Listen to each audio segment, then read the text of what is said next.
depuis très longtemps maintenant, en fait, je mène on pourrait dire une triple activité.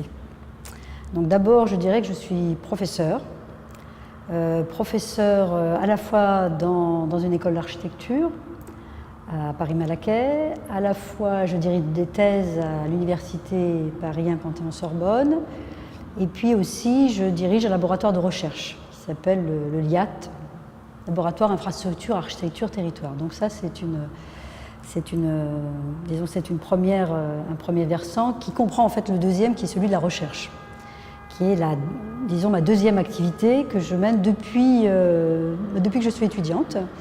Et la troisième activité qui est importante aussi, que je n'ai jamais véritablement lâchée complètement, c'est celle du projet, puisque je suis aussi partenaire dans une agence d'architecture qui s'appelle Architecture Action. La qualité, je crois que c'est la définition même de l'architecture. Sinon, on est dans de la construction, on est dans de la non-architecture. Donc c'est sûr que la qualité, elle définit en soi l'architecture. Mais en même temps, la qualité, à partir du moment où elle définit l'architecture, elle va être aussi différente qu'a été l'architecture dans sa définition. Parce qu'en fait, il n'y a pas une définition de l'architecture. L'architecture n'a pas arrêté de se définir depuis qu'elle existe, et notamment, évidemment, à partir du milieu du 19e siècle, quand elle commence à ne plus avoir ses propres valeurs.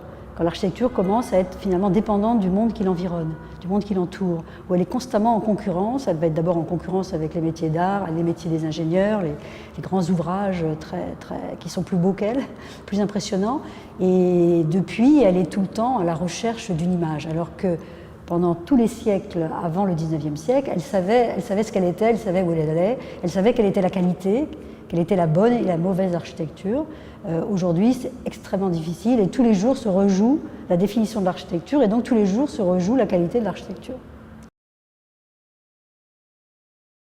J'ai beaucoup travaillé sur l'architecture américaine, en travaillant sur la postmodernité américaine, que j'ai été amenée à découvrir, mais je dirais presque par hasard.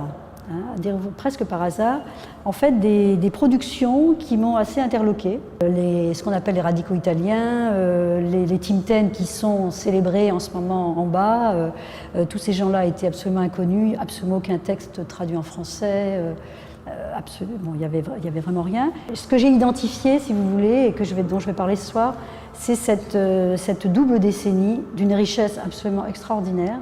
Et pourquoi j'ai mis tout ce temps, c'est qu'il me fallait absolument que je dénoue les fils qui s'enchaînaient, disons, sur 3 générations d'architectes, 3 ou 4 générations d'architectes, et aussi entre la culture anglaise, autrichienne, italienne, française quand même. Et rentrer dans une époque, comme les années 50 et 60, finalement, c'est aussi difficile que rentrer dans le 19e siècle. Il y a des bâtiments, si vous voulez. Par exemple, je vais montrer Toulouse-le-Mirail, qui est une opération extrêmement importante, en fait, et qu'on est en train de démolir, enfin arranger en même temps en train de démolir, mais qui sont complexes, c'est-à-dire qu'elles sont complexes à saisir, elles sont complexes parce que moi, ce qui m'intéresse à Toulouse-le-Mirail, c'est que ça a apporté toute une génération, voyez, c'est très fort. Rien que pour ça, il ne faudrait pas le démolir. Il aurait fallu le construire comme ça aurait dû être construit. C'est ça le problème de Toulouse-le-Mirail. Mais néanmoins, détruire ça, j'ai l'impression pour moi que c'est comme si on rayait de l'histoire de l'architecture 10 ans. Vous voyez, donc c'est presque un symbole. Ce n'est pas une architecture coup de cœur parce que ce sont des projets.